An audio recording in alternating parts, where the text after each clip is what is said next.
How you doing there, folks out in TV land, Internet TV? We are going to go into a little something here about Mr. Stephen Reed, the mayor of Point Pleasant Beach, the Butte, I like to call him, who made the decision to step on a lot of toes, you know, going out around the state of New Jersey and trumping for the anti-legalization as the mayor of Point Pleasant Beach, and not disclosing some very important facts that I think he needs to disclose, which you'll see by the end of the video. I forced him to disclose. The other day, I'd asked him a question. It was on Saturday. This just coming Saturday, so that would have been on the, let's see the date, on the 8th. So I asked him on Saturday. I said, "Hey, you know, are you a paid lobbyist for RAMP?" And he says, "Not as their lobbyist, but as their executive director. Why don't you like my positions?" And I had let him know that I watched him speak several times and that he doesn't seem to ever announce himself as the executive director of RAMP. He continually says just the mayor of Point Pleasant Beach, which is a conflict of interest. You can't really do that. And here he says he's not a lobbyist. You see very clearly he says he's not their lobbyist. So this meeting happened last night in Flemington, New Jersey, and we had the chance to go back and forth a little bit. Let's just take a listen to Mr. Reed and see what he says about what he does. For New Jersey, you know, they're not thinking about the consequences, and I think that's something that I'm glad I'm here to talk to you about today. I've been asked to go and talk to other mayors and council. By the way, I've been asked to go talk to other mayors and council. Going and talking to mayors and council and legislators, that's the job of a lobbyist, right? So this guy's saying he's executive director, but here he kind of slips up a little bit. When I asked them one question. Before I start speaking, I'll ask you too, if there's some mayors here or freeholders here, how is recreational marijuana going to make your town or your county better? That's all I want you to think of when you leave here today. So, it has been passed in the Senate budget and the Assembly budget. It's been moved to the floor for a vote. Right now, I've just been dealing with the Senate. I can't count to 80. I can count to 40. He can't count to 80. I can count to 21, and that's what the Here it Senate comes. needs. All right, they're not there. They may be 12 or 13. Now, don't get me wrong. I'm excited because it's supposed to come up on the 17th, and I'm told today it's not going to come up for a vote. They don't have the votes. They will tell you that they're working on taxes and how much taxes they just don't have the votes. The Senate Democrats do not have the votes because most of them, 3 or 4 of them, are mayors of towns, big towns and cities, and they do not want it. They understand it, they don't want their town, and they're not gonna vote for it. Now, will they get to 21? I hate to say it, I think they will. We had a couple Republicans who were leaning that way. I don't think they're gonna go that way. So I'm pretty excited about that. This new bill has a couple problems that we're really lobbying against. We're really lobbying against? I thought you said you're not their lobbyist. Now let's hear what he says here a little bit further. And I don't want to call it lobbying, but I think education. I don't want to call it lobbying. But you just did call it lobbying, right? So let's go a little further and see a little more action of Mr. Reed here. Who do you think it's targeted to? It's targeted to the children.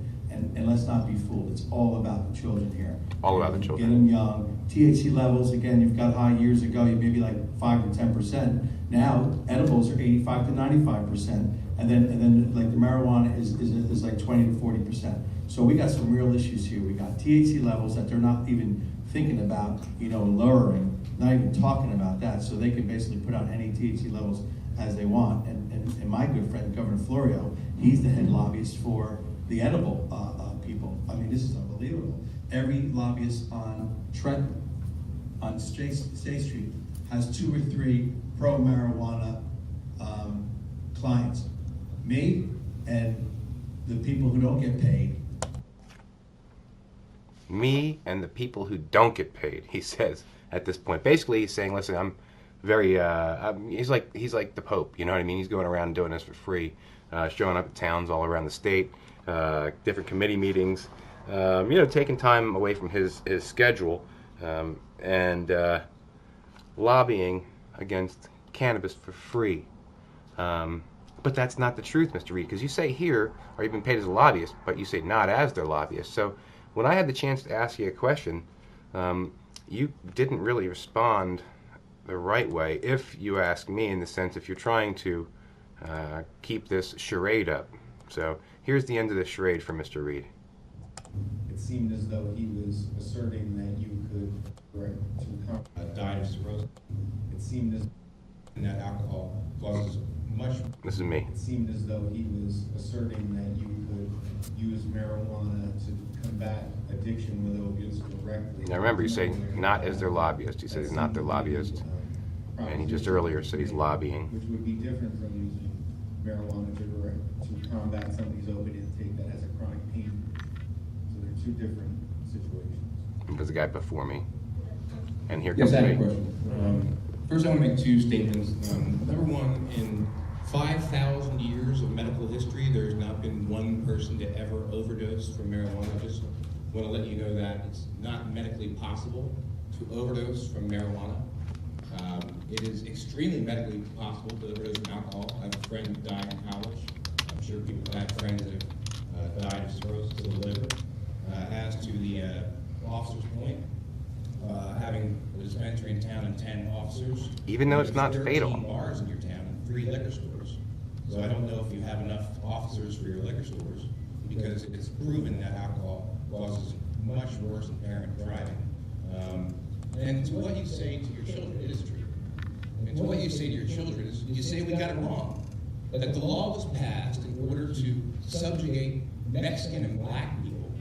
And it's been used as a tool, a racist tool, to arrest poor and black people. And it in itself, the law in itself, a good example, Haddonfield, New Jersey has 1% black population. But if you're black, you have 74 times more chance of getting arrested for pot. How's that even statistically possible? So think about that in your head. So the social justice aspect of legalization would be the fact that black people don't get arrested for pot anymore. I mean, you don't give the ruining of life, the fact that arrests happen. Number two, really quickly, I'm a journalist, and I believe that the mayor of Point Pleasant Beach is in a bit of a conflict of interest, and I want to ask him about that. When did you become the executive director of RAMP, which is an organization that lobbies for anti-legalization? And are you being paid by RAMP for your work? Now remember, he just said that he's going around the state for free. I'm sorry that this is dirty laundry that you all have to hear, but I'm trying to say that I have a conflict. First of all, in December of last year, if you are a journalist, you probably should know this already, but last year in December we approved it. I became executive director of RAMP in May, so there is no conflict. Are you being paid? Absolutely. Why isn't it on your disclosure statement? First of all, that's an Ask him, why disclosure isn't statement that you guys sent in on your disclosure? Open requests and things like that. So, you know, you guys can come at me, that's fine. I have a new, Excuse me. there's a new one, and so you need to look at the new one, okay? Not the old. As a lobbyist, let me tell you something, as a lobbyist. Let's take a little, as a lobbyist, I think he's admitting right there he's a lobbyist. But let's just take a look at a little looky-poo at Mr. Reed's financial disclosure statement here. So check it out. This is for the year of service 2018. Financial disclosure statement is required annually of all local government officers in accordance with NJSA 40A, blah, blah, blah, and the local government ethics law. It says list the name and address of each source of income, earned and unearned income, which you received in excess of $2,000. If publicly traded security is source, blah, blah, blah, right? So this is saying who you're getting paid by. So he's getting paid by a group called Smith and Solid, Eagles Nest Airport, the Public Affairs Company of Point Pleasant Beach. So wait, he's getting paid from the Public Affairs Company of Point Pleasant Beach. I wonder if that's he's hired himself as a lobbyist, just as he did at this time. Jersey Mike Subs, I guess he's lobbying for them too. Penrose Development, or maybe he makes sandwiches. Maybe that's what you're going to do in jail. Brown and Caldwell, Penrose Development, which is over in Philadelphia, interesting, and the Ocean County Landfill. So you still shill for the fill. Gosh, you are a beaut, man. I tell you what, you're one of my favorite characters to go after right now. You're like one of them evil villains that is just so stupid. You leave all your junk out there to just pick up. And let's take a little listen here. I'm not a lobbyist. For being the executive director, I had, I'm sorry that this is dirty laundry that you all have Dirty laundry. So, wait. If you don't have anything to hide, why would it be dirty laundry? to hear, but I'm trying to say that I have a conflict. First of all, in December of last year, if you are a journalist, you probably should know this already, but last year in December, we approved it. I became executive director of RAMP in May, so there is no conflict. Are you being paid? Absolutely. Why isn't it on your disclosure statement? First of all, that's an old disclosure statement that you guys sent in, and you're looking for open requests and things like that.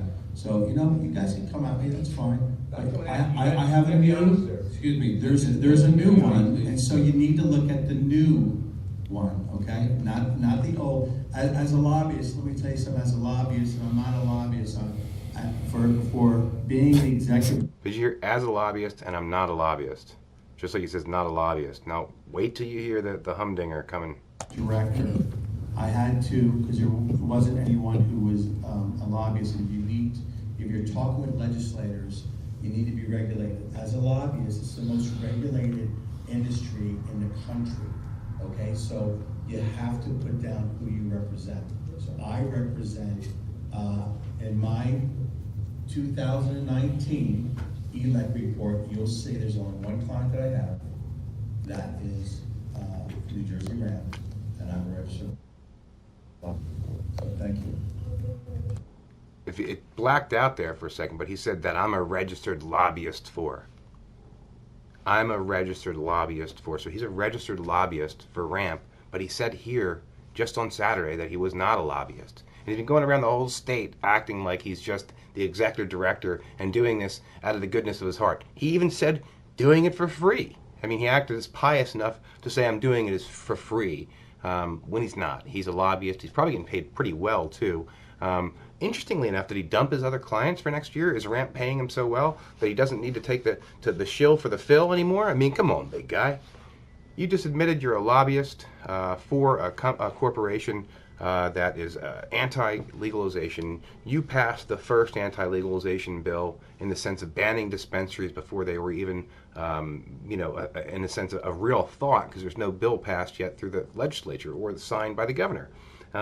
So you started this snowball rolling, and you did it under false pretenses. You did it as the mayor of your town, saying, you're the mayor, and you didn't amend your disclosure statement, which you need to amend, especially if you take a job that is your main job. You're saying, because you're not working for anybody else. Basically, you're lobbying for RAMP and RAMP only, and that job is going on in the 2018 year. You said you got it in May, so you've been doing it for at least 7 months without letting the public know the truth that you are a paid shill, and we need an investigation in the state of New Jersey into Mr. Stephen D. Reed from Point Pleasant Beach.